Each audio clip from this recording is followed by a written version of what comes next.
മായാമോഹിതന്മാരായി ബഹുജന്മങ്ങളായി തുടർന്നു വരുന്ന സംസ്കാരത്തിൽ നിന്ന് ഞങ്ങളെയെല്ലാം വിവേകത്താൽ വിടുവിച്ച് തൻ്റെ മുമ്പിരുന്ന കണക്ക് വരുത്തുന്നതിന് അനുഗ്രഹിക്കണം എന്ന് പ്രാർത്ഥിച്ചതാകുന്നു. വേറൊരു രൂപത്തിൽ പറയുകയാണെങ്കിൽ, ആരോപക്രമം പറഞ്ഞു കഴിഞ്ഞു. ഇനി അപവാദക്രമം പറഞ്ഞ് നമ്മൾ എവിടെ നിന്നാണോ പുറപ്പെട്ടു വന്നത് അവിടെ തിരിച്ചുകൊണ്ട് കയറ്റുന്ന രൂപത്തിലാണ് അപവാദക്രമം പറയുന്നത്. ഇതിൽ ഒരു പദ്യമുണ്ട്: അരവൻ്റെ കയറൻ്റാർ പോൽ ആളൻ്റെ തറിയൻ്റാർ പോൽ കുരവർ നൽ ഉപദേശത്താൽ കൂറുന്നൂലൊളിയെക്കൊണ്ട് പുരമൻ്റെ ഭുവനമൻ്റെ ഭൂതങ്ങളൻ്റെ ജ്ഞാനം സ്ഥിരമെൻറ്റും പിരമമെൻറ്റും തെളിവതേ അപവാദം കാൺ. ഇതൊരു തമിഴ് ശ്ലോകമാണ്. അതായത് നമ്മൾ പാമ്പിനെയാണ് കണ്ടത്, പക്ഷെ അത് പാമ്പല്ല, കയറാണെന്ന് കാണും. അപ്പോൾ ഇത് പാമ്പല്ല, ഇത് കയറാണെന്ന് കണ്ടത്. അതെങ്ങനെ കണ്ടു? ആ പാമ്പിനെ പരിശോധിച്ച് അതിൽ ആരോപമായി ഏർപ്പെട്ടതിനെ പരിശോധിച്ചാൽ അതിൻ്റെ സത്യജ്ഞാനം അതിൽ പ്രകാശിക്കും.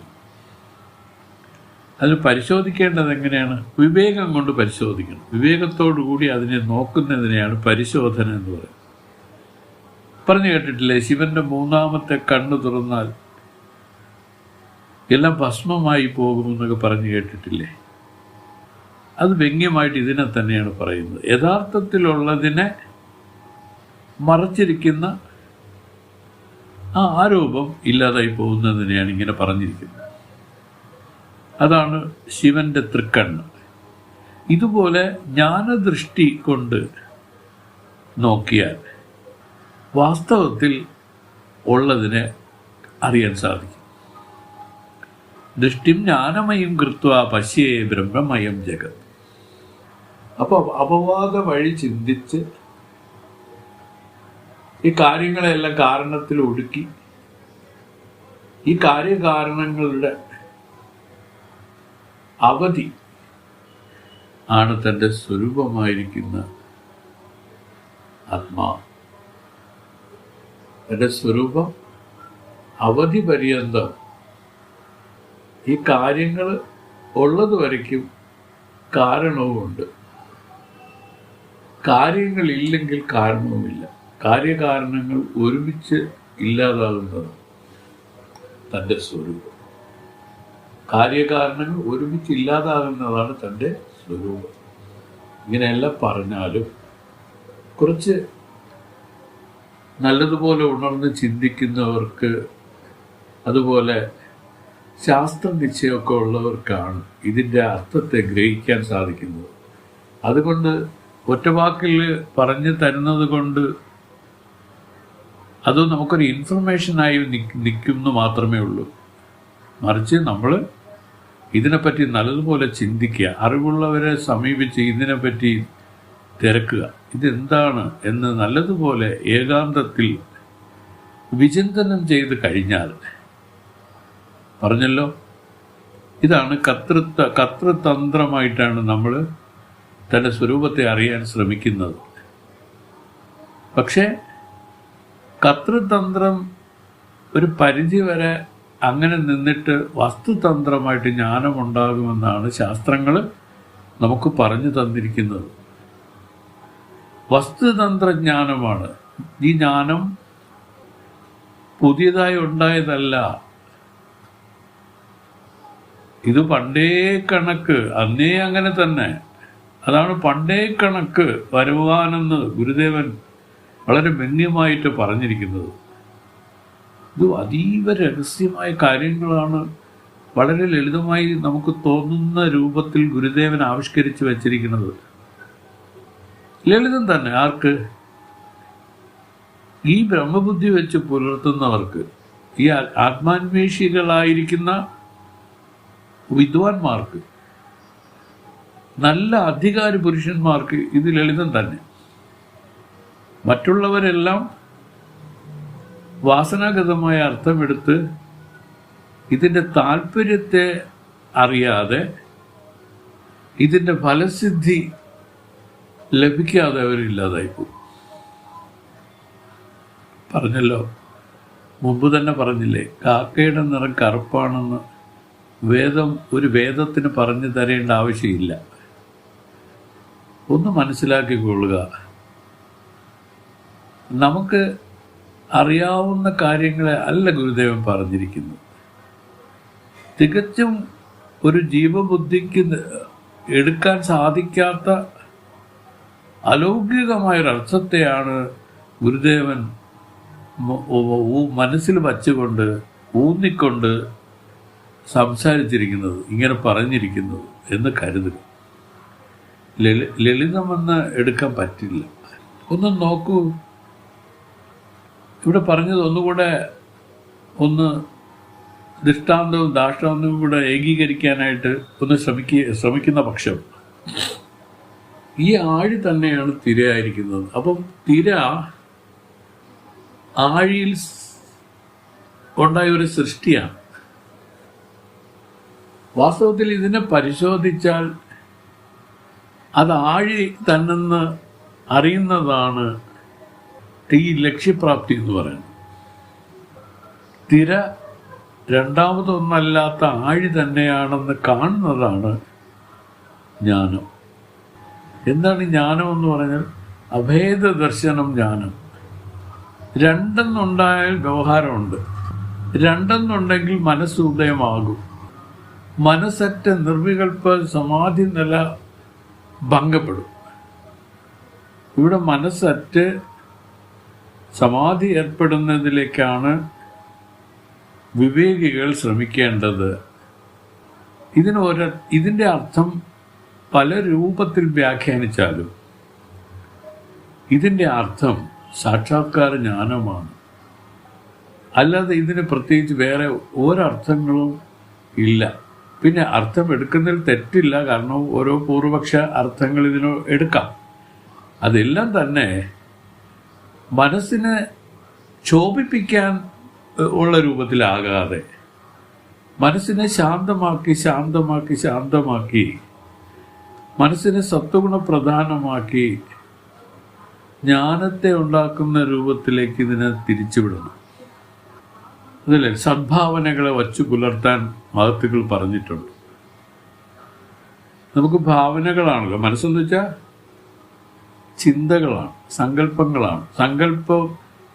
സങ്കല്പം മനഃ, ഇതാണല്ലോ ശ്രുതി പറഞ്ഞിരിക്കുന്നത്. ഈ സങ്കല്പങ്ങൾ ഇപ്പോൾ മനസ്സിനെ കലുഷിതമാക്കുന്ന രൂപത്തിൽ ആണ് അജ്ഞാനവശാൽ നമുക്ക് നിൽക്കുന്നത്, എല്ലാവർക്കും നിൽക്കുന്നത്.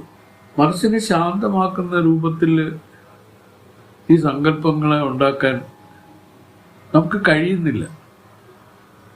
മുമ്പൊരിക്കല് നൊച്ചൂർ സ്വാമി പറഞ്ഞൊരു പ്രസംഗം ഞാൻ കേട്ടു. സ്വാമി വളരെ രസകരമായിട്ടൊരു കാര്യം അവിടെ പറഞ്ഞു. അത് വേറൊന്നുമില്ല, ഗുരുവും ശിഷ്യനുമായിട്ട് ഒരു യാത്ര പോവുകയായിരുന്നു. യാത്ര മധ്യേ ശിഷ്യൻ പറഞ്ഞു, സ്വാമി വിശക്കുന്നു വല്ലതോ, ഞാൻ നല്ലതുപോലെ ഓർക്കുന്നില്ല, എങ്കിലും അതിൻ്റെ ഒരു സാരം ഞാൻ പറയുകയാണ്. അപ്പോൾ സ്വാമി പറഞ്ഞു, എടോ നല്ല ഭക്ഷണം കഴിക്കുന്നതായിട്ട് ഭാവന ചെയ്യാൻ പറഞ്ഞു. നല്ല ഭക്ഷണം എന്ന് വെച്ചാൽ നല്ല തൈരും മോരും ഇതെല്ലാം കൂട്ടി സാമ്പാറും അവിയലും എല്ലാം ചേർത്ത് നല്ല ഭംഗിയായിട്ട് ഭക്ഷണം കഴിക്കുന്നതായിട്ട് ഭാവന ചെയ്യാൻ പറഞ്ഞു. ശിഷ്യനത് ആദ്യം ദഹിച്ചില്ല, ഈ പറഞ്ഞത് എന്താണെന്ന് മനസ്സിലായില്ല. എങ്കിലും സ്വാമി പറഞ്ഞില്ലേ എന്ന് വിചാരിച്ച് ഇദ്ദേഹം ഭാവന ചെയ്തു. അപ്പോൾ ഭാവന ചെയ്ത് അദ്ദേഹം ആ ഭാവനാ ലോകത്ത് പോയി. അങ്ങനെ നിന്നപ്പോൾ അവിടെ ശബ്ദങ്ങൾ കേൾക്കാൻ തുടങ്ങി, ഇങ്ങനെ. അപ്പോൾ സ്വാമി ഇടയ്ക്ക് ശിഷ്യനെ ഉണർത്തിയിട്ട് ചോദിച്ചു, എന്താണോ ഇത്രയൊക്കെ ബഹളങ്ങൾ വയ്ക്കുന്നതെന്ന് ചോദിച്ചു. അപ്പോൾ ശിഷ്യൻ വേറൊന്നും പറഞ്ഞില്ല. സ്വാമി അത് മുളക് കടിച്ചു, ഭയങ്കര എരിവായിരുന്നു, പുളിയും ഉപ്പും ഒക്കെ കൂടുതലാണ് സ്വാമി. അപ്പം ഗുരു ചോദിച്ചു, എടോ അത് നല്ല നല്ല നല്ല ഭക്ഷണമായിട്ട് ഭാവന ചെയ്ത് കഴിച്ചുകൂടെ? എന്തിനാണോ താൻ പോയി എരിയും മുളവിനെയൊക്കെ കടിക്കാൻ പോയത് എന്ന് ചോദിച്ചു. അപ്പം നോക്കണം, നമുക്ക് ആ നേരായ രൂപത്തിൽ ഭാവന ചെയ്യാൻ അറിഞ്ഞൂടാ എന്നാണ് ഇത് സൂചിപ്പിക്കുന്നത്. ഈശ്വര സങ്കല്പങ്ങൾ, അതായത് ഉപാസന എന്ന് പറഞ്ഞാൽ ഒരു സദ്ഭാവനയാണ്. നമുക്കറിയാം ഈശ്വരൻ എന്ന് വെച്ചാൽ പവിത്രമായ ഒരു സത്യമാണ്, ഒരു വസ്തുതയാണ്. അപ്പോൾ ഗുരുദേവൻ തന്നെ സുബ്രഹ്മണ്യ ഉപാസകനാണ്. നമ്മുടെ ശ്രീ രാമാനന്ദ സ്വാമികളും സുബ്രഹ്മണ്യ ഉപാസകരാണ്. പല മഹത്തുക്കൾക്കും ഉപാസനാമൂർത്തികളുണ്ട്. എന്തിനാണിത് വെച്ചിരിക്കുന്നതെന്ന് വെച്ചാൽ ആ സദ്ഭാവനയെ വളർത്താനും മനസ്സിൻ്റെ ഏകാഗ്രതയെ വർദ്ധിപ്പിക്കാനുമാണ് ഉപയോഗിക്കേണ്ടത്. അപ്പം മനസ്സിനെ ആ സദ്ഭാവനയിൽ കൂടെ മനസ്സിനെ ശാന്തമാക്കി ഏകാഗ്രമാക്കി മാറ്റണം. പറഞ്ഞല്ലോ, ആത്മസ്വരൂപം അതിസൂക്ഷ്മമാണ്. അതുകൊണ്ട് മനസ്സ് സൂക്ഷ്മപ്പെട്ടാലേ പറ്റും. നല്ല സൂക്ഷ്മ ബുദ്ധി, നല്ല സൂക്ഷ്മതയുള്ള അന്ധകരണത്തിനാണ് ഇതിൻ്റെ ലബ്ധി പറഞ്ഞിരിക്കുന്നത്. അതുകൊണ്ടാണ് വിഷയവിരക്തിയൊക്കെ എടുത്തെടുത്ത് പറഞ്ഞിരിക്കുന്നത്. നമുക്ക് മറ്റ് കാര്യങ്ങളോട് താല്പര്യം ഇരുന്നാൽ ഇതിനോടുള്ള അപ്രോച്ചിൽ ശക്തി കുറയും. ഇതിൽ പരമപ്രധാനമാണ് ഈ ആത്മസാക്ഷാത്കാരം. ഞാൻ അനാദി ജന്മങ്ങളായിട്ട് ഈ ജനന മരണ സംസാര ദുഃഖക്കടലിൽ ഇങ്ങനെ കിടന്ന് വലഞ്ഞുകൊണ്ടിരിക്കുന്നു. ഇതിൽ നിന്ന് എനിക്കൊരു മോചനമാണ് ഞാൻ ആഗ്രഹിച്ച് ഇപ്പോൾ പ്രവർത്തിക്കുന്നത്. ഇതിനു വേണ്ടിയിട്ട് എൻ്റെ പ്രാരബ്ധ കർമ്മങ്ങൾ വരുന്നതിനെയെല്ലാം ഞാൻ, അതിൽ വരുന്ന വിഷമങ്ങളെല്ലാം ഞാൻ ബോധപൂർവം സഹിച്ച്, കാരണം ഇതെല്ലാം ഈ ത്യാഗം, ഈ സഹനം എന്തിനു വേണ്ടിയാണ്?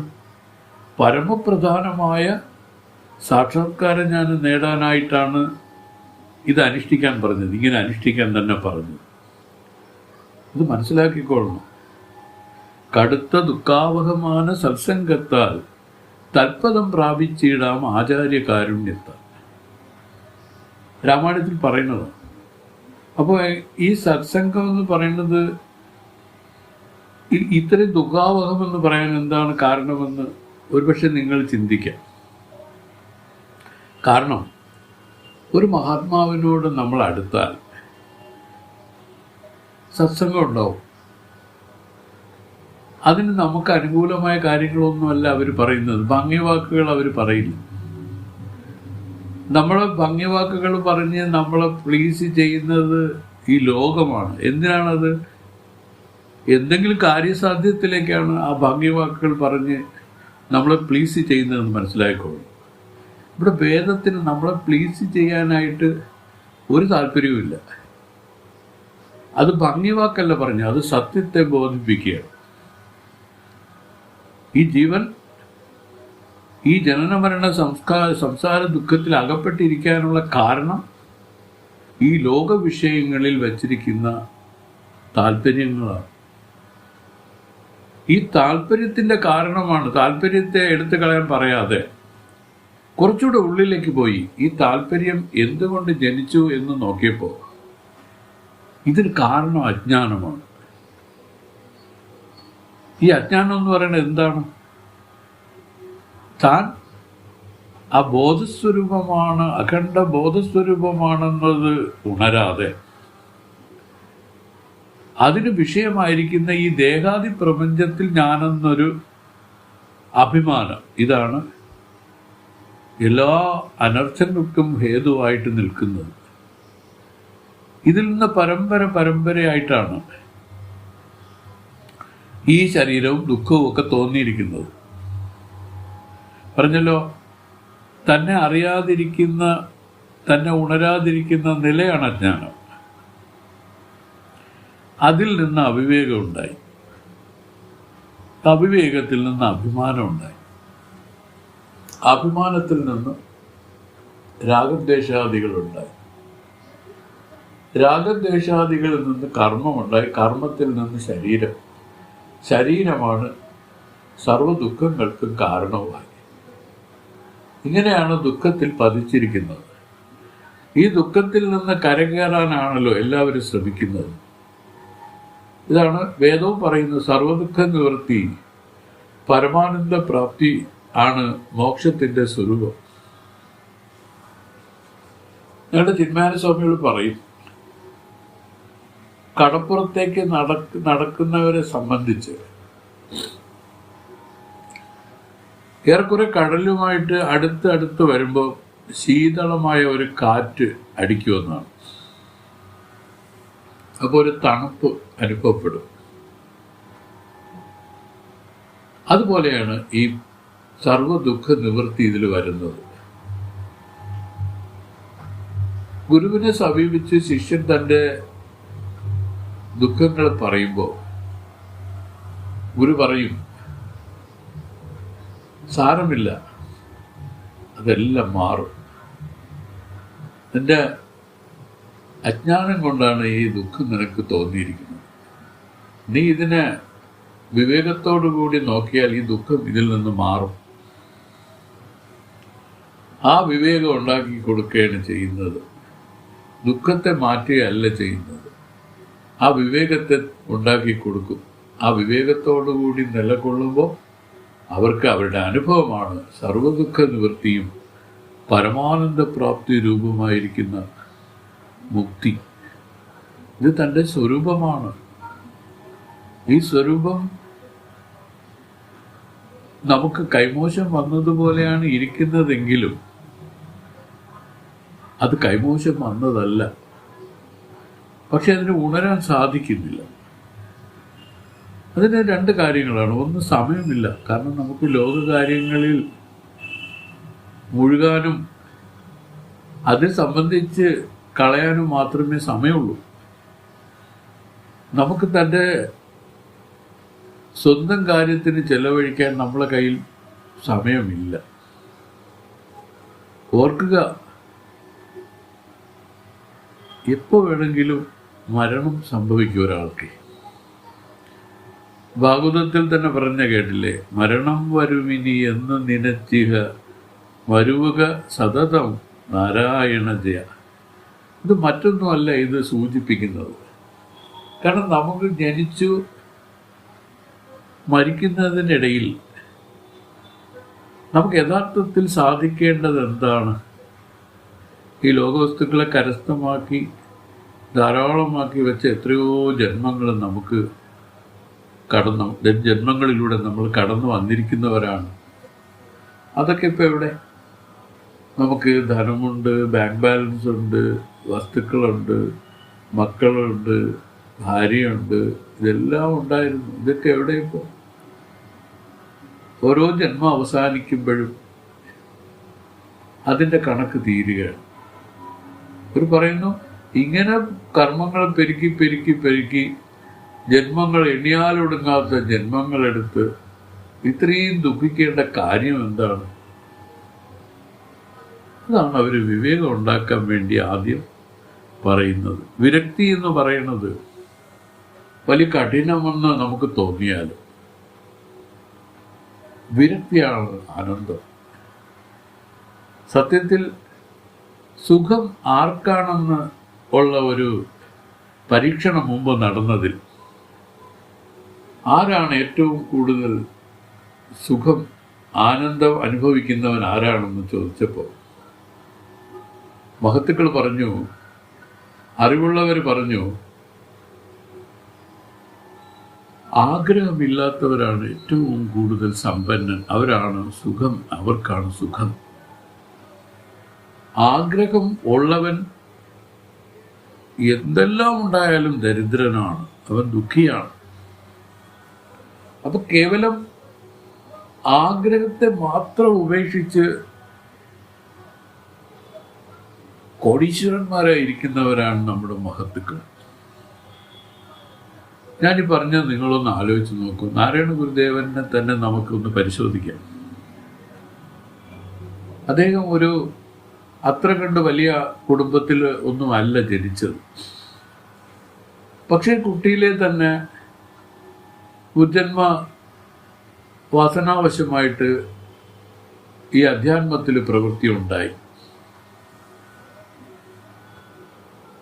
എന്നിട്ട് അദ്ദേഹം വളരെ ത്യാഗം സഹിച്ച് അധ്യാത്മത്തിലുള്ള പഠനവും സാധനയും എല്ലാം അനുഷ്ഠിച്ച് അനുഭവസ്ഥനായി. അതോടുകൂടി തന്നെ നമ്മൾ നേരത്തെ പറഞ്ഞു അവരാണ് കോടീശ്വരന്മാർ. ഒന്ന് ആലോചിച്ച് നോക്കൂ, കോടീശ്വരൻ എന്നുള്ള വാക്ക് അത് അന്വർത്ഥമല്ലേ? നിങ്ങൾ നോക്കൂ, സ്വാമിക്കുള്ള പോലെ സ്വത്ത് നമ്മളെ പോലുള്ള ഗൃഹസ്ഥന്മാർക്ക് ആർക്കെങ്കിലും ഉണ്ടോ? എണ്ണിയാലൊടുങ്ങാത്ത സ്വത്തുള്ളവരാണ് ഇവർ. അവർ വാസ്തവത്തിൽ അവരാണ് കോടീശ്വരന്മാർ. അതിന് അവര് എന്താണ് ചെയ്തത്? അവർ എല്ലാത്തിന്മേലും ഇരുന്ന ആഗ്രഹത്തെ ഉപേക്ഷിച്ച് കളഞ്ഞു. അവർക്ക് ഒരാഗ്രഹവും ഇല്ലാതായിട്ട് അവർ ചമഞ്ഞു. ഭഗവാന്റെ ഒരു സ്വഭാവം പറഞ്ഞു കേട്ടിരിക്കുന്നത് ഇങ്ങനെയാണ്: ഭഗവാൻ നമ്മൾ ആഗ്രഹിക്കുന്നത് തരാത്ത ഒരു ആളാണ്. ഇതൊരു കഥയാണ്. ആഗ്രഹിച്ചില്ലെങ്കിൽ ഇഷ്ടം പോലെ അത് തരികയും ചെയ്യും. അപ്പോൾ എന്തെങ്കിലും ലഭിക്കണമെങ്കിൽ ഒരു ലോജിക്ക് ഇവിടെ മനസ്സിലാക്കി വയ്ക്കുക. അതിനോടുള്ള ആഗ്രഹം ഉപേക്ഷിച്ചാൽ മതി, അത് ലഭിക്കും. ഇതൊരു ലോജിക്കൽ അപ്രോച്ചാണ്. നമ്മൾ ഏതിനോട് ആണോ താല്പര്യത്തോടു കൂടി നീങ്ങുന്നതെങ്കിൽ അതൊരിക്കലും അത് ലഭിക്കാത്ത കാര്യമായിട്ട് തന്നെ മാറും. അങ്ങനെയാണ് ഇതിൻ്റെ സ്വഭാവം. ഇനി ഒരു പക്ഷേ ഈശ്വരനോട് ഒരു വിരോധം നമുക്ക് തോന്നിയാലും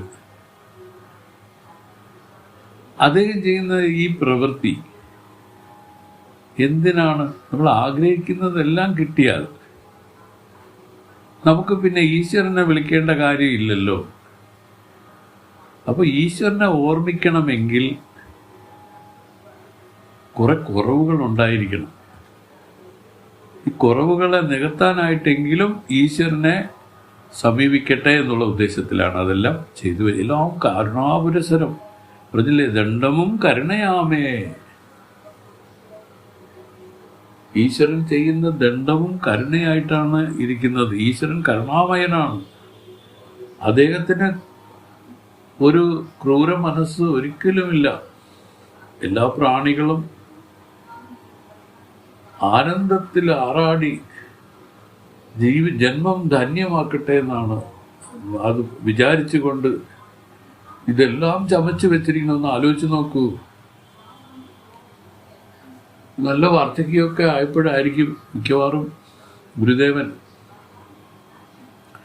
ഈ ഗ്രന്ഥരചനയൊക്കെ ചെയ്തിരിക്കുന്നതെന്ന് നമുക്ക് ഊഹിക്കാം. നമുക്കറിയാം, ഒരു 10 പദ്യം എഴുതാൻ എന്ത് ക്ലേശമാണ്. ഒരു 10-60 വയസ്സ് 70 വയസ്സൊക്കെ ആയവർക്കെ നോക്കണം. അത് എന്ത് അനായാസമായിട്ട് ഇത്രയേറെ ഗ്രന്ഥങ്ങൾ ചമച്ചു വെച്ചു എന്ന് പറഞ്ഞാൽ ഒരു പുരുഷായുസിന് സാധ്യമുള്ള കാര്യമാണോ ഇത്? പിന്നെ ഇതെങ്ങനെ സംഭവിച്ചു? ആ ദിവ്യത്വം, ആ ഈശ്വരത്വമാണ് ഇതിൻ്റെ എനർജി ആയിട്ട് നിൽക്കുന്നത്. ജ്ഞാനമടഞ്ഞു കഴിഞ്ഞാൽ നമുക്ക് ഈ ലോസ് എന്ന് പറയുന്നത് വേറെ ഒന്നുമില്ല, ആഗ്രഹങ്ങൾ തന്നെ. നമ്മൾ ആഗ്രഹിക്കുന്നു, കിട്ടുന്നില്ല. അങ്ങനെ വരുമ്പോഴാണ് ഈ ലോസ് ഇതിൽ വരണം. എല്ലാം ഈശ്വര സമർപ്പണം ചെയ്തുകൊണ്ട് നിൽക്കുന്നവരെ സംബന്ധിച്ച് അവരൊന്നും ആഗ്രഹിക്കുന്നില്ല. ഒന്നും ആഗ്രഹിക്കാതിരിക്കുന്ന ഒരു രൂപത്തിലേക്ക് നിൽക്കണമെങ്കിൽ ഈശ്വര സമർപ്പണം ചെയ്യുക. ഒന്നും എൻ്റേതെന്നുള്ള രൂപത്തിൽ ഇരിക്കാതെ എല്ലാം ആ ഈശ്വരൻ്റേതാണെന്നുള്ള ആ ദൃഢബുദ്ധിയെ വെച്ച് പുലർത്തുക. ആ യോഗക്ഷേമങ്ങളെ ഈശ്വരനാണ് വഹിക്കുന്നത്. യോഗക്ഷേമം ഭവാമ്യഹം. ഇതാണ്. അപ്പൊ ഇതെല്ലാം മനസ്സിലാക്കിക്കൊണ്ട് ഈ സന്യാസ വൃത്തിയിൽ കഴിയുന്ന ഈ മഹത്തുക്കളെ എത്ര പ്രശംസിച്ചാലാണ് മതിയാവുക? കാരണം അവർ ഈ ലോകം ഇത് ഭഗവാന്റെ ഇന്ദ്രജാല സൃഷ്ടിയാണ്, മായാ സൃഷ്ടിയാണെന്ന് അവർ മനസ്സിലാക്കി.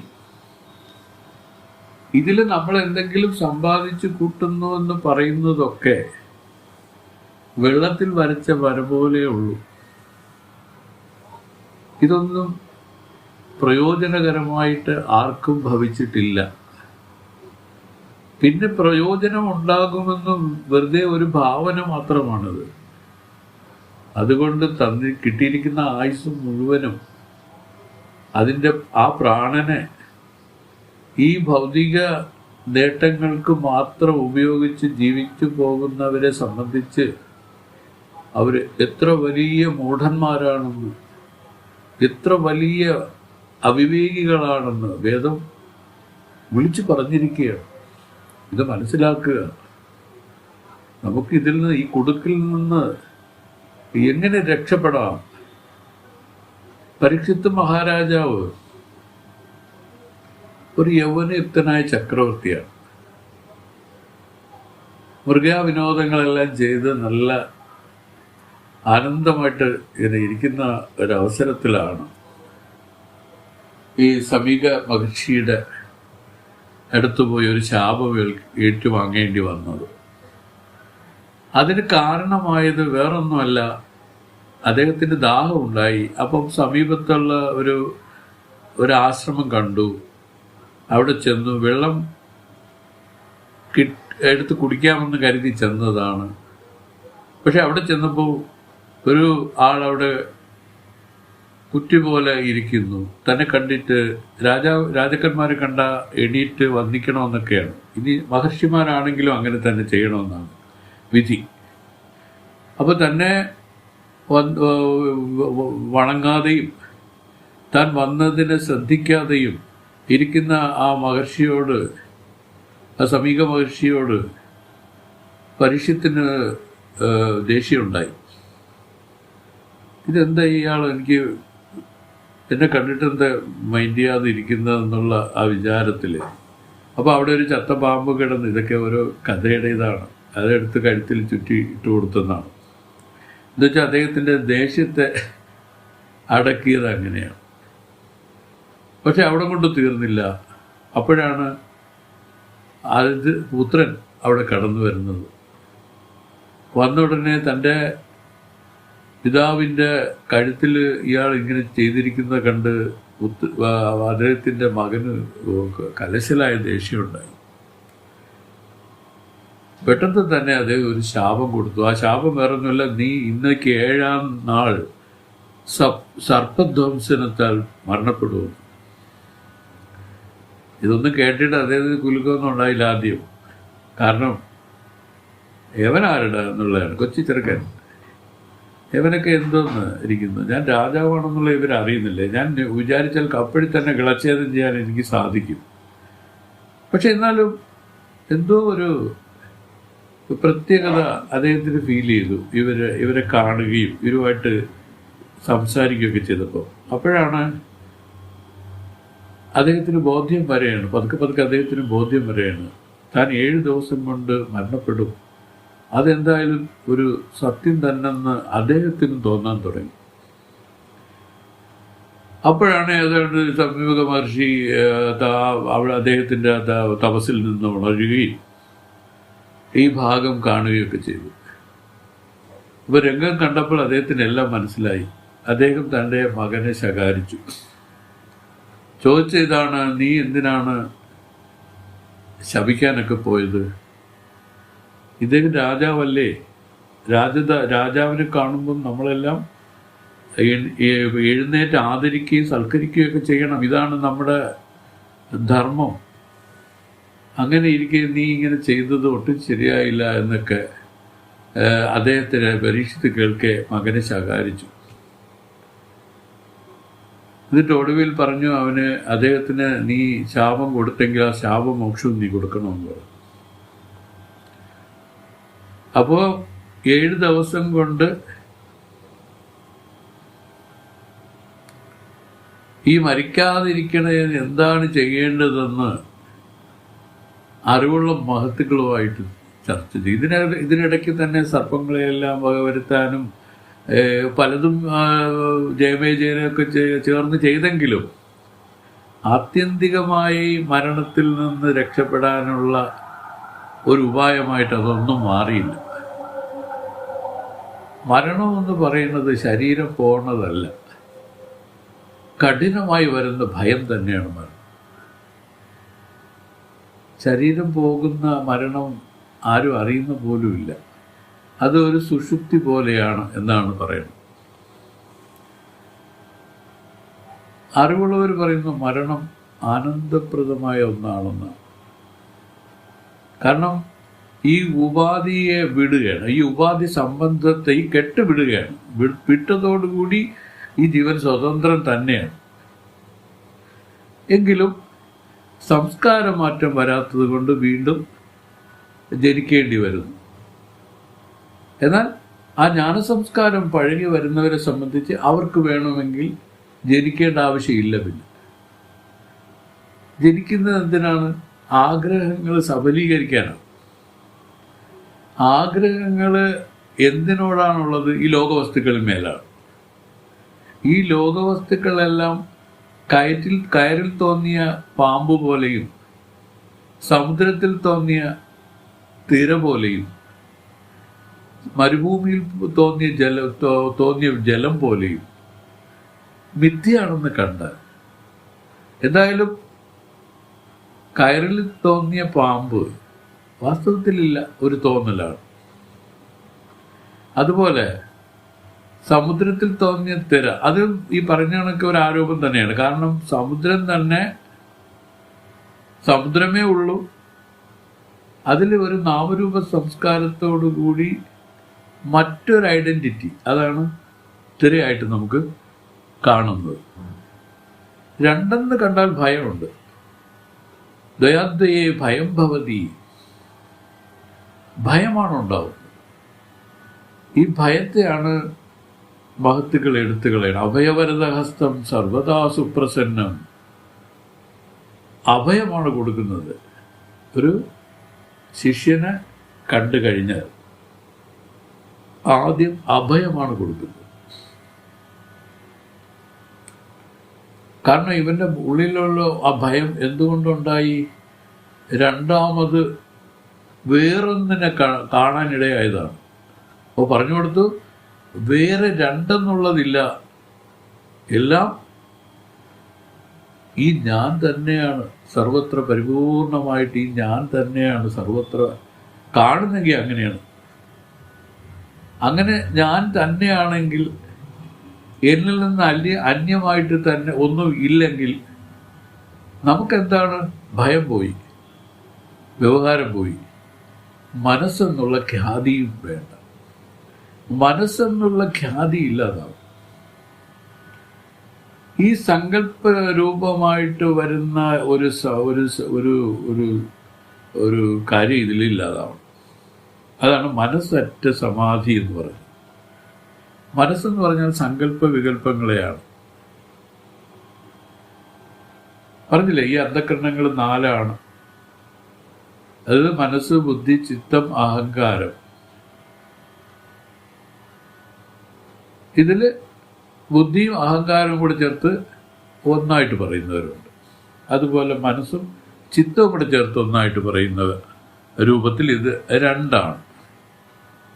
സൂക്ഷ്മ ശരീരത്തെ പറ്റി പറയുമ്പോൾ 17 തത്വമാണ് സൂക്ഷ്മ ശരീരം. അതിൽ ഏതൊക്കെയാണെന്ന് ചോദിച്ചാൽ ജ്ഞാനേന്ദ്രിയങ്ങൾ 5, കർമ്മേന്ദ്രിയങ്ങൾ 5, പ്രാണങ്ങൾ 5, അങ്ങനെ 15. മനസ്സും ബുദ്ധിയും കൂടെ ചേർന്ന് 2, അങ്ങനെ 17 തത്വമാണ് സൂക്ഷ്മ ശരീരം. എന്താണ് ഈ തത്വങ്ങൾ എന്ന് പറഞ്ഞാൽ? ഇത് തത്വങ്ങളായിട്ടിരിക്കുകയാണ്. ഈ തത്വത്തിന് അതീതമായിട്ട് നിൽക്കുന്നതാണ് അതിൻ്റെ അത് ചൈതന്യം അല്ലെങ്കിൽ അതിൻ്റെ സ്വരൂപം. ഇപ്പം ശബരിമലയിൽ പോകുന്നവർക്ക് 18ാമത്തെ പടി എന്ന് പറഞ്ഞു, അത് ഇതാണ് കുറിക്കുന്നത്. ഈ 17 പടിയുടെ മേളിലായിട്ട് 18ാമത്തെ പടിയിലാണ്, അതാണ് സന്നിധി. അതിനെയാണ് സന്നിധി എന്ന് പറയുന്നത്, ആത്മസന്നിധി. അപ്പോൾ ഈ 18ാം പടിയിലാണ് അയ്യപ്പൻ ഇരിക്കുന്നത്. അപ്പോൾ 17 പടിയും കടന്ന് 18ാം പടി, അത് പടിയല്ല, 17 പടി കടന്നാൽ മതി, 18ാമത്തെ പടിയല്ല, 18ാമത്തെ സ്വരൂപമാണ്. 18 നമ്മുടെ സ്വരൂപമാണ്. നോക്കണം, 18 പുരാണം, 18 എല്ലാം 18 18 18 എന്ന് പറഞ്ഞ് വരുന്നില്ലേ? ഇതെല്ലാം ആ സൂക്ഷ്മ ശരീരത്തിൻ്റെ തത്വങ്ങളെ ഉന്നയിച്ച് ആ വസ്തുവിളക്ക് വിളക്കുന്നതാണ്. ഇങ്ങനെ എല്ലാത്തിലും ശ്രദ്ധിച്ചാൽ ഇതിൻ്റെ താല്പര്യം എന്ന് പറഞ്ഞാൽ സാക്ഷാത്കാര ജ്ഞാനം തന്നെയാണ്. ഒരു ജീവി അനാദിയായിട്ട് ദുഃഖിച്ചു കൊണ്ടിരിക്കുന്നു എന്നാണ്. അതിൽ എന്തെങ്കിലും ഉണ്ടെങ്കിൽ ദുഃഖം, ഇല്ലെങ്കിൽ ദുഃഖം, ഉണ്ടെങ്കിലും ഇല്ലെങ്കിലും എന്ത് ചെയ്താലും ദുഃഖമയം. ഇങ്ങനെ ഇരിക്കുന്ന സംസാരം, ഈ ദുഃഖമയമായിരിക്കുന്ന ഈ സംസാരത്തിൽ നിന്ന് തനിക്കൊരു മോചനം വേണമെന്ന് വിവേകികളാണ് ആഗ്രഹിച്ച് പ്രവർത്തിക്കുന്നത്. മറ്റുള്ളവർ വീണ്ടും വീണ്ടും ഈ കുടുക്കിൽ തന്നെ വീണ്ടും വീണ്ടും കുടുക്കുകൾ ഉണ്ടാക്കി അവരിതിൽ അധപ്പതിച്ചു പോകും. ഇതെല്ലാം ശാസ്ത്രത്തിൻ്റെ നിഗമനമാണ്, ഒരു ഊഹാഭോഗത്തിൽ പറയുന്നതല്ല. അങ്ങനെ ഊഹാഭോഗം ചെയ്ത് പറയേണ്ടതിൻ്റെ ആവശ്യം ഇവിടെയില്ല. ശാസ്ത്രം തന്നെ തുറന്നു പറഞ്ഞിരിക്കുകയാണ്, ജീവന്മാരെല്ലാം താപത്രയ ദുഃഖത്താൽ തപിച്ചുകൊണ്ടിരിക്കുന്നു. ഇതിൽ അധ്യാത്മികമോ ആദിദൈവികമോ ആദിഭൗതികമോ എന്നുള്ള താപത്രയ ദുഃഖങ്ങളെ കൊണ്ട് ജീവന്മാരെല്ലാം തപിച്ചുകൊണ്ടിരിക്കുന്നു. ജീവന്മാരെല്ലാം എന്ന് പറയുമ്പോൾ രാജാവും പെടും, അതിൽ വലിയ വൈദ്യന്മാരും പെടും, എല്ലാവരും പെടും. ശരീരം എടുത്തിട്ടുണ്ടോ ഇത് ഈ താപത്രയ ദുഃഖം ഇതിൽ വന്നു കഴിഞ്ഞു. മഹത്തുക്കൾ എന്താണ് ചെയ്തത്? ഈ താപത്രയ ദുഃഖം നിവൃത്തിക്കായിട്ടാണ് ജ്ഞാനതീർത്ഥം പനിന്തിടപ്പതറിനാണ് എന്നൊക്കെയാണ് പറയുന്നത്. ഇതിൽ തമിഴ് ശാസ്ത്രങ്ങൾ ധാരാളമായിട്ട് ഇതിനെ വ്യക്തമാക്കുന്ന രൂപത്തിലുണ്ട്. ഞങ്ങളുടെ ശ്രീരാമാനന്ദ ആശ്രമ പ്രസ്ഥാനം തമിഴ് ഗ്രന്ഥങ്ങൾക്ക് ആണ് പ്രാധാന്യം കൊടുത്ത് പോകുന്നത്. നമ്മുടെ സ്വാമി പാലക്കാടുള്ള ഒരാളാണ്. അന്നത്തെ കാലത്ത് പാലക്കാട് തമിഴ്നാടായിരുന്നിരിക്കണം, ആയിരുന്നു. അതുകൊണ്ട് തമിഴ് ശാസ്ത്രങ്ങളാണ് അവർക്ക് കൂടുതലും. അവർ ഈ പറഞ്ഞ വാസുദേവമനനം, കൈവല്യ നവനീതം, പിന്നെ ആത്മപുരാണം, ഇതെല്ലാം തമിഴ് ശാസ്ത്രങ്ങളാണ് അവിടെ ഉള്ളത്. പിന്നെ ഈ പറഞ്ഞ കണക്ക് പിന്നെ സ്വരൂപാനന്ദ ഉപനിഷത്ത് തമിഴ് ഗ്രന്ഥമാണ്. പിന്നെ പഞ്ചദശി തുടങ്ങിയതെല്ലാം തമിഴിലാക്കി വെച്ചിട്ടുണ്ട്. നമ്മുടെ വിദ്യാരണ്യ സ്വാമികളുടെ പഞ്ചദശി ഇതെല്ലാം തമിഴിൽ തന്നെ ആക്കിയിട്ടുണ്ട്. അതുപോലെ ഗുരുദേവനും തമിഴിൽ ധാരാളം കൃതികൾ ഉണ്ടാക്കിയിട്ടുണ്ട്, അല്ലേ? അത് പലതിനും ഭാഷ്യം എഴുതിയിട്ടുണ്ട്. നമുക്കിവിടെ ഗുരുദേവൻ്റെ ഈ ദൈവദശകത്തിലെ 4ാമത്തെ ശ്ലോകത്തിൻ്റെ അർത്ഥമാണ് നമ്മളിവിടെ വ്യാഖ്യാനിച്ചുകൊണ്ടിരിക്കുന്നത്. മനസ്സിലാക്കുക, ഈ ആരോപത്തെ പറഞ്ഞിട്ട്, അതായത് നമ്മൾ ഇറങ്ങി വന്നു. ഈ ഇപ്പം 17 പടിയിൽ നമ്മൾ താഴെ ഇറങ്ങി 1ാമത്തെ പടി നിൽക്കണമെന്ന് കരുതുക. വീണ്ടും ഈ പടികൾ കയറി 18ാമത്തെ പടിയിലേക്ക് വരുന്ന രൂപത്തിൽ, ഇത് ഞാൻ ഭൗതികമായിട്ടൊരു ഉദാഹരണത്തിൽ പറഞ്ഞതേ ഉള്ളൂ. നമ്മളിപ്പോൾ ഇറങ്ങി പോന്നു കഴിഞ്ഞു, ഇനി നമ്മൾ ആ സന്നിധിയിലേക്ക് തിരിച്ച് കയറണം. ഇതിനാണ് അപവാദ വഴി എന്നാണ് ഇതിൻ്റെ പേര്.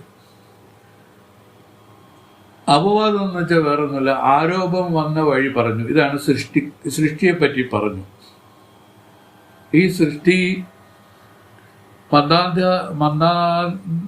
മന്ദാധികാരികൾക്കാണ്, മന്ദാധികാരികൾക്ക് വേണ്ടി പറഞ്ഞതാണ്. ഉത്തമ അധികാരിക്ക് ഈ സൃഷ്ടിയൊന്നും പറയേണ്ട കാര്യമില്ല. കാരണം ഇത് അപവാദമായിട്ട് ചിന്തിച്ച് തൻ്റെ യഥാർത്ഥ സ്വരൂപത്തിലെ ഉണരാൻ വേണ്ടിയാണ് പറഞ്ഞിരിക്കുന്നത്. അതാണ് ആരോപമെന്നും അപവാദം. സൃഷ്ടി ആരോപമെങ്കിൽ അതിനെ തിരിച്ച് അപവാദമായി ചിന്തിച്ച് ആ സ്വരൂപത്തെ അറിയാം, ഉണരാം. ഇതാണ് ഗുരുദേവൻ പറഞ്ഞല്ലോ. നമ്മുടെ ശങ്കര ഭഗവത്പാദർ ആവിർഭവിച്ചല്ലോ. അദ്ദേഹം ഈ അദ്വൈത സിദ്ധാന്തമാണ് പ്രചരിപ്പിച്ചത്. എന്താണ് ഈ അദ്വൈതത്തിലൂടെ ഇദ്ദേഹം പറഞ്ഞതെന്ന് ചോദിച്ചാൽ പരിശുദ്ധ ജ്ഞാനത്തെയാണ് പറഞ്ഞിരിക്കുന്നത്. നമുക്കറിയാം എന്താണ് ഈ അദ്വൈതത്തെ ഇവിടെ ഉറപ്പിച്ച് മഹാത്മാവ് നിൽക്കുന്നതെന്ന് ചോദിച്ചാൽ, ഈ ദ്വൈതം വന്നത് വാസ്തവമല്ല. ഇത് വെറുതെ ഒരു കൽപ്പനാജന്യമായിട്ട് ഈ ദ്വൈതം സംഭവിച്ചിരിക്കുകയാണ്. രണ്ടെന്ന് വന്നത്, അന്യമായ ഒന്ന് വന്നത്. അവർ പറയുന്നു അവിചാരം കൊണ്ടാണ്. നല്ലതുപോലെ വിവേചിച്ച് നോക്കിയാൽ രണ്ടാമതൊന്നില്ല. രണ്ടെന്ന് പറഞ്ഞില്ലേ, ഒന്നായ നിന്നയിക രണ്ടെന്ന് കണ്ട അളവിൽ എന്നൊക്കെ പറഞ്ഞതിൻ്റെ അർത്ഥം കൂടെ ഇതിൽ കൂടെ യോജിപ്പിച്ച് നോക്കണം. രണ്ടാമതൊന്നും ഇല്ലാത്ത ഏകമേവം അദ്വിതീയ ബ്രഹ്മമാണ് തൻ്റെ സ്വരൂപം. ഇത് ജ്ഞാനിക്കും അജ്ഞാനിക്കും ഈ സ്വരൂപത്തിന് ഇളക്കം വന്നിട്ടില്ല.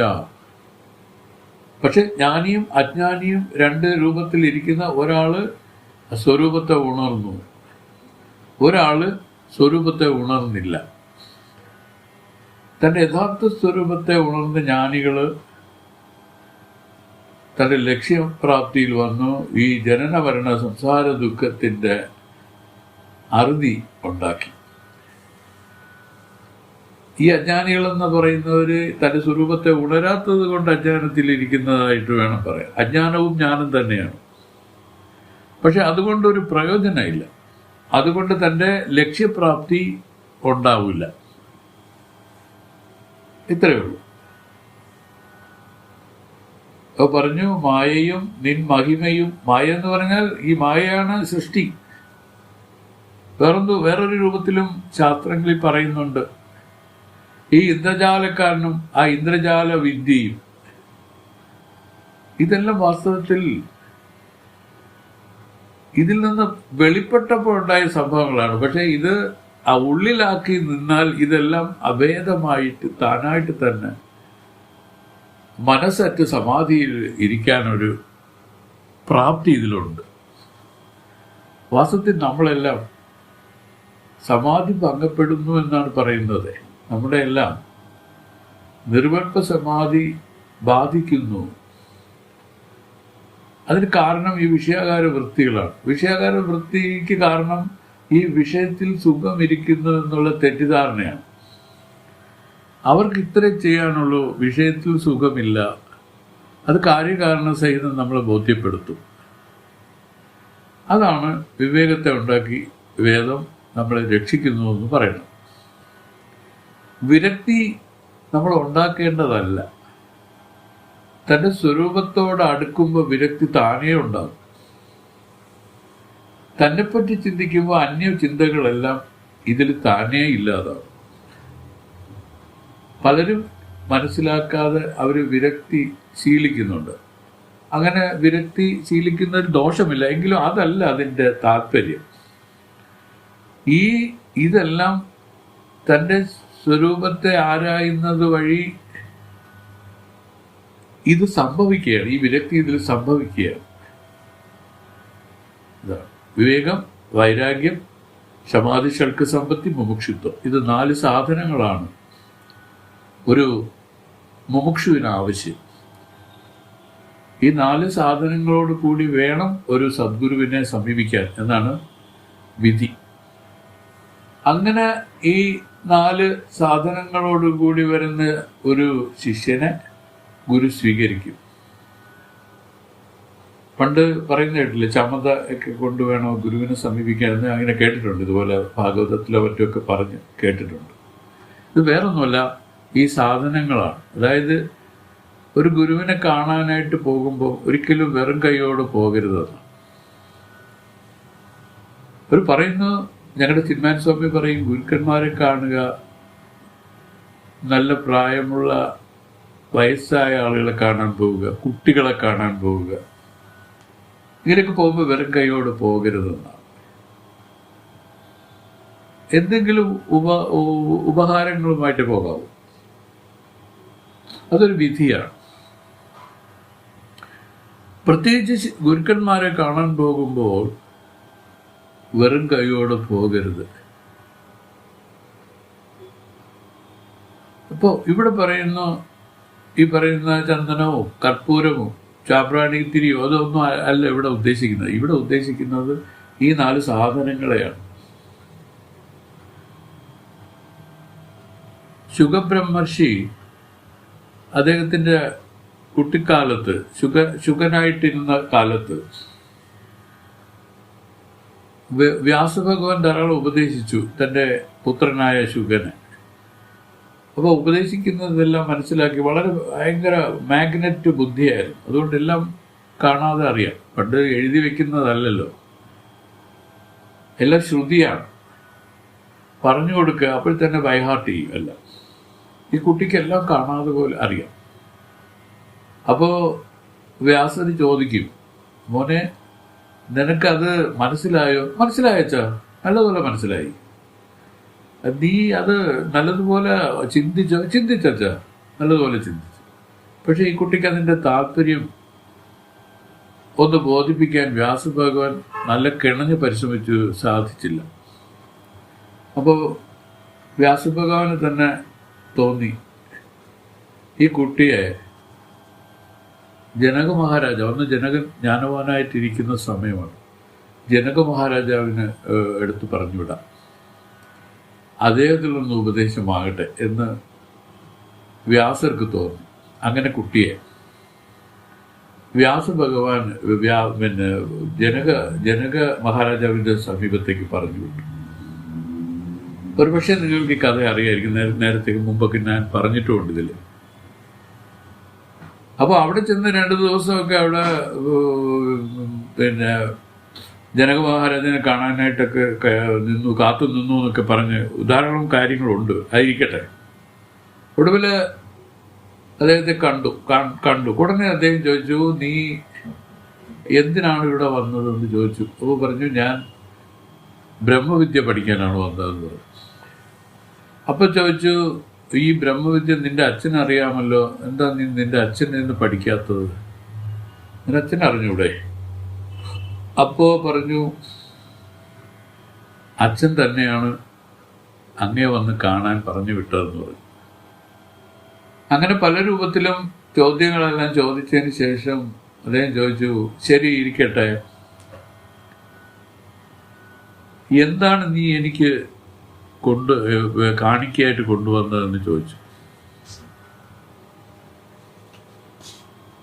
അപ്പോൾ പറഞ്ഞു, അപ്പോൾ ആലോചിച്ചപ്പോൾ ഒന്നും കൊണ്ടുവന്നിട്ടില്ല. 2-3 ദിവസമായി വന്നിട്ടേ. ഇവിടെ കാത്തു നിൽക്കുകയാണ്. അദ്ദേഹത്തിൻ്റെ വ്യവഹാരം, അദ്ദേഹത്തിൻ്റെ ജോലി തിരക്ക് കൊണ്ട് കാണാൻ സാധിക്കാതെ അവിടെ നിൽക്കുകയാണ് കുട്ടി. ശരിക്കും പറഞ്ഞാൽ നല്ലതുപോലെ ഉറങ്ങിയിട്ടില്ല 2 ദിവസമായിട്ടേ. അതുപോലെ നല്ല ഭക്ഷണവും കിട്ടിയിട്ടില്ല. ഒറ്റക്കാലിൽ അങ്ങനെ നിൽക്കുകയാണ്. പക്ഷെ വലിയ ദുഃഖമൊന്നും തോന്നിയില്ല, വലിയ ക്ഷീണവും തോന്നിയില്ല, അങ്ങനെ നിൽക്കുകയാണ്. അപ്പോഴാണ് ആളിനെ വിട്ട് ജനമഹാരാജാവ് ശുഗനെ വിളിപ്പിച്ചത്. കടന്നു വന്ന ഉടനെ ചോദിച്ചതാണ് നമ്മളിപ്പോൾ പറഞ്ഞതല്ല. ഒടുവിൽ നീ എന്താണ് നീ കൊണ്ടുവന്നതെന്ന് ചോദിച്ചപ്പോൾ പറഞ്ഞു, കുട്ടി ആലോചിച്ചപ്പോൾ ഒന്നും കൊണ്ടുവന്നിട്ടില്ല. അപ്പോൾ ഒന്നും കൊണ്ടുവന്നില്ല എന്ന് പറഞ്ഞാൽ അപ്പോൾ തന്നെ പറയും, നീ ഒന്ന് തിരിച്ചു പൊയ്ക്കോ എന്ന് പറയും. ഒന്നും കൊണ്ടുവന്നില്ല, അങ്ങനെയുള്ള ആൾക്ക് പിന്നെ എങ്ങനെ ഉപദേശിക്കാൻ പറ്റും എന്നൊക്കെയുള്ള കാര്യം വരുമെന്ന് ഈ കുട്ടിക്ക് തന്നെ തോന്നി. പറഞ്ഞു, ഞാൻ എന്നെ തന്നെ അങ്ങേക്ക് സമർപ്പിക്കുന്നു എന്ന് പറഞ്ഞു. ജ്ഞാനം ഏറ്റുവാങ്ങണമെങ്കിൽ നമുക്ക് പറഞ്ഞു തന്ന ഒരു ഉപദേശമാണത്. ഒരാൾക്ക് ജ്ഞാനം ഫലിക്കണമെങ്കിൽ അയാൾ പൂർണ്ണമായും ഗുരുവിൽ സമർപ്പിക്കണം. എന്നെ തന്നെ ഞാൻ അങ്ങയ്ക്ക് സമർപ്പിക്കുന്നു എന്ന് പറഞ്ഞു. വെറുതെ പറഞ്ഞാൽ മാത്രം പോരാ, അക്ഷരാർത്ഥത്തിൽ അങ്ങനെ തന്നെ ആവണം. വെറുതെ ഒരു വാക്കല്ല. പക്ഷെ വളരെ സന്തുഷ്ടനായി ജനകൻ. അതുവരെ വളരെ പരുഷമായി സംസാരിച്ചിരുന്ന കുട്ടിയോട് സംസാരിച്ച ജനക മഹാരാജാവ് മോനെ എന്ന് അഭിസംബോധന ചെയ്ത് വിളിച്ചു, അരികിലേക്ക് വിളിച്ച് ചേർത്ത് നിർത്തിയെന്നാണ്. കാരണം ഗുരുക്കന്മാർക്ക് ഏറ്റവും ഇഷ്ടമെന്ന് പറഞ്ഞാൽ നല്ല അധികാരിത്വമുള്ള ശിഷ്യന്മാർ വരുമ്പോഴാണ്. ഇതിൽ മേലൊരു സന്തോഷം അവർക്ക് വരാനില്ല. നമുക്ക് തന്നെ അറിയാം, വളരെ പരമഭക്തനായ കുചേലനെ കണ്ട മാത്രയിൽ ശ്രീകൃഷ്ണ ഭഗവാനുണ്ടായ സന്തോഷം, അത് നമ്മൾ അദ്ദേഹത്തിൻ്റെ പ്രകടനങ്ങളിലൂടെ നമ്മൾ കണ്ടതല്ലേ. നടന്ന് ക്ഷീണിച്ച് വീർത്ത് കുളിച്ച് ആറിയൊക്കെയാണ് വരുന്നത്. പക്ഷേ കണ്ട മാത്രയിൽ തന്നെ ഓടിപ്പോയി സ്വീകരിച്ചു കൊണ്ടുവന്ന് പീഠത്തിലിരുത്തി കാല് കഴുകി തൻ്റെ ഭാര്യമാര് സത്യഭാമയും രുക്മിണിയും അവരെല്ലാം കൊണ്ടുവന്ന് ഈ പാദപൂജ ചെയ്യിപ്പിച്ച് ആ തീർത്ഥം അവിടെയെല്ലാം തളിച്ചു എന്ന് പറഞ്ഞ് കഥ കേട്ടിട്ടുണ്ട്. ഇതെന്താണ് കാണിക്കുന്നത്? എപ്പോഴും ഭഗവാൻ ഭക്തന്റെ ദാസനായിട്ട് മാറും. അപ്പോഴും ഇങ്ങനെയാണ്. അപ്പൊ നമ്മൾ മനസ്സിലാക്കുക, ഇതിൽ പര ഒരു സന്തോഷം ഒരധികാരി പുരുഷനെ കിട്ടുന്നതിന് മേളിൽ ഒരു ഗുരുവിനില്ല. ഞങ്ങൾ സിന്നാനസ്വാമികള് ഈ അധികാരികളായിട്ട് ആരെങ്കിലും ഒന്ന് അഭിനയിച്ചാൽ പോലും അവരെ വേണ്ട വിധത്തിൽ പരിചരിക്കും. അവർക്ക് എന്തൊക്കെയാണോ അവരുടെ കുറവുകൾ അതൊന്നും നോക്കാതെ അവർക്ക് വേണ്ടതെല്ലാം ചെയ്തു കൊടുക്കും. അദ്ദേഹം പറയുന്നത് ഇതാണ്, ഞങ്ങൾ സ്വാമിയെ പറ്റിക്കാൻ ഒരു വളരെ എളുപ്പമുണ്ട്. നല്ല ഭക്തനാണെന്ന് അഭിനയിച്ചാൽ പോലും അദ്ദേഹം അതിൽ മയങ്ങും. അപ്പോൾ ഭക്തി ഉണ്ടെങ്കിലുള്ള കാര്യം പറയാനുണ്ടോ? ഭക്തന്മാരെ കാണുന്നത്, ഗുരുഭക്തന്മാരെ കാണുന്നത്, അവരുമായിട്ട് സംസാരിക്കുന്നത്, അവരുമായിട്ട് ഓരോന്ന് ചെയ്യുന്ന ഇത് ഒത്തിരുന്ന ആഹാരം കഴിക്കുന്നത്, ഇതെല്ലാം വളരെ വളരെ വിശിഷ്ടമായ കാര്യമായിട്ട് അദ്ദേഹം കരുതി പോകുന്നു. അങ്ങനെയാണ്. അപ്പോൾ ഇങ്ങനെയാണ്. അപ്പം നമുക്ക് ശുഗബ്രഹ്മർഷിയുടെ കാര്യം പറഞ്ഞു വരുന്നത്, ബ്രഹ്മർഷി ഒന്നും ആയില്ല ശുഗൻ. ഭഗവാൻ ജനക മഹാരാജാവിൽ നിന്നും തന്നെ സമർപ്പിച്ച് ഞാൻ ആത്മവിദ്യ കരസ്ഥമാക്കി. ഒരു ചൊല്ലുകൊണ്ടാണ് ശുഗബ്രഹ്മർഷി നില കൈവന്നത്. അതിന് അദ്ദേഹം പറഞ്ഞ കാര്യം നമ്മുടെ ഗുരുദേവൻ പറഞ്ഞ് ഞാൻ കേട്ടിട്ടുണ്ട്. അത് വേറൊന്നുമല്ല, മോനെ ശുഗ, നീ ഇപ്പോൾ ഇരുന്നാണ് നീ തപസ് ചെയ്തുകൊണ്ടിരിക്കുന്നത്. നീ ബ്രഹ്മത്തിലിരുന്നാണ് തപസ് ചെയ്തുകൊണ്ടിരിക്കുന്നത് എന്ന് പറഞ്ഞു. അപ്പോൾ ഈ ഒരു വാക്ക് കേട്ടാൽ അതിലെന്ത് വിശേഷം ഇരിക്കുന്നു എന്ന് നമുക്ക് തോന്നും. പക്ഷേ ശുഗൻ ആത്മജ്ഞാനം ഉണ്ടായി, ആ ക്ഷണത്തിലുണ്ടായെന്നാണ് പറയുന്നത്. അതും സാധാരണ രൂപമല്ല. പറഞ്ഞില്ലേ, ബ്രഹ്മവിത്ത്, ബ്രഹ്മവര്യൻ, ബ്രഹ്മവരിഷ്ഠൻ, വരാൻ, വരിയൻ, വരിഷ്ഠൻ, ഇങ്ങനെ 4 പദവികളുണ്ട്. ഇതിൽ ആ വരിഷ്ഠ പദവിയിലേക്ക് തന്നെ അദ്ദേഹം പോയെന്നാണ് പറഞ്ഞില്ലേ. ഇത് സംഭവിച്ചതിന് ശേഷം ശുഗൻ നടന്നുപോയെന്നും പിതാവ് വ്യാസഭഗവാൻ പുറകെ മോനെ മോനെ എന്ന് വിളിച്ചു പോയെന്നൊക്കെയുള്ള കഥകളുണ്ട്. ഇതെല്ലാം നമ്മൾ പഠിപ്പിക്കാൻ വേണ്ടി വച്ചിരിക്കുന്നതാണ്. അവിടെ ആ ശുഗ ബ്രഹ്മർഷിക്കുണ്ടായ ആ അനുഭവം എത്ര ഉയർന്നതാണെന്ന് കാണിക്കാൻ വേണ്ടി പറഞ്ഞതാണ്. അപ്പോൾ മോനെ എന്ന് പറഞ്ഞപ്പോൾ അവിടെ വൃക്ഷലതാദികൾ വിളി കേട്ടെന്നാണ് ഭാഗവതത്തിൽ പറഞ്ഞു വച്ചിരിക്കുന്നത്. അതിൻ്റെ അർത്ഥം എല്ലാ ഭൂതങ്ങളുമായിട്ട് സമരസപ്പെട്ടു പോയി. ആ ശുഗൻ എന്നുള്ള ഐഡന്റിറ്റി പൂർണ്ണമായി ഇല്ലാതായിപ്പോയി. അപ്പോൾ സർവഭൂതഹൃദയം മുനീതും അനുദോസ്മി എന്നൊക്കെ പറയും. അത് ഇങ്ങനെ പറഞ്ഞു കേട്ടത് ഒന്ന് എടുത്തു പറഞ്ഞതേ ഉള്ളൂ. ഭാഗവതം എല്ലാം ഇതിനെപ്പറ്റിയുള്ള ചർച്ചകൾ ചെയ്യുന്നത് അറിവുള്ളവരിൽ നിന്ന് കേട്ടാൽ ഇതെല്ലാം സാക്ഷാത്കാര ജ്ഞാനത്തിലേക്ക് ലീഡ് ചെയ്യുന്നതാണെന്ന് കാണാൻ സാധിക്കും. അല്ലാതെ ഒരു കഥ പറഞ്ഞ് നമ്മളെ രസിപ്പിച്ചിട്ട് എന്ത് കിട്ടാനാണ് വേദത്തിന്? അത് നമ്മൾ കഥ കേൾക്കാത്തവരോ? നമുക്ക് അറിഞ്ഞൂടെ, കഥ എഴുതാൻ അറിഞ്ഞൂടെ? അങ്ങനെ കഥ എഴുതി സിനിമകളാക്കി നമ്മൾ കാണുകയും രസിക്കുകയും ചെയ്യുന്നവരല്ലേ? അതുകൊണ്ടൊക്കെ നമുക്ക് മനസ്സിൻ്റെ വൈകാരികതയെ ശമിപ്പിച്ച് മനസ്സ് ശാന്തമാക്കി ജ്ഞാനത്തിലേക്ക് വരാൻ സാധിക്കുന്നുണ്ടോ? ഇതെല്ലാം വികാരത്തെ ഉൽപ്പന്നമാക്കി അതിനെ ഇട്ട് അങ്ങോട്ടും ഇങ്ങോട്ടും കളിച്ചാണ് ഇതിൽ രസം അനുഭവിക്കുന്നത്. ഇതാണ് വിഷയസുഖങ്ങളെന്ന് പറയുന്നത്. വൈകാരികതയാണ്.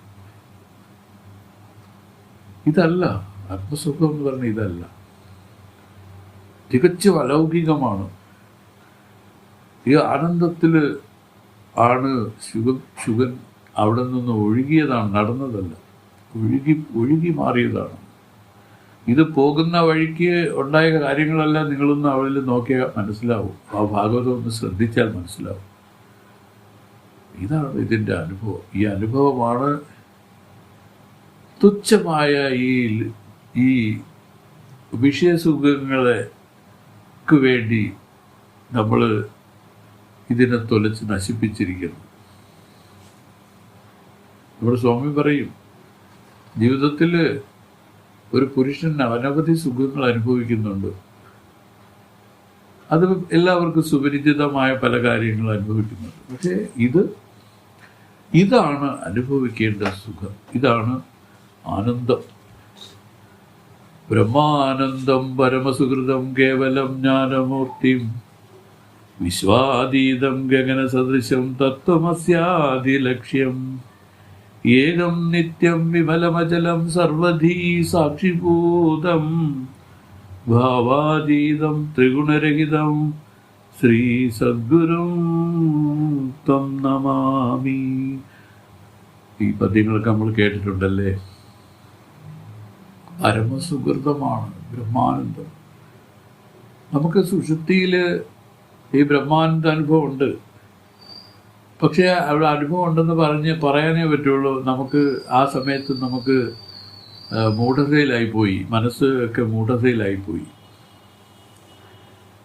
ഇതൊന്ന് ഉണർന്ന് അനുഭവിച്ച് നിൽക്കുന്നവരെയാണ് ജ്ഞാനികളെന്ന് പറയുന്നത്. ഇതൊരു അവ്യക്തമാണ്. നമ്മളെ സംബന്ധിച്ച് ഇതെല്ലാം അവ്യക്തമാണ്. എങ്ങനെ ഉണ്ടായിരുന്നു ഉറക്കം? നല്ല സുഖമായിരുന്നു. അതെങ്ങനെ പറഞ്ഞു? നല്ല സുഖമായി, എണീറ്റപ്പോൾ ഒരു പ്രത്യേക ഉന്മേഷം ഉണ്ടായി. അങ്ങനെ ഇതുപോലെയൊക്കെ പറയാനേ പറ്റൂ. ജീവൻ ആ ബ്രഹ്മാനന്ദത്തെ മുഴുകി.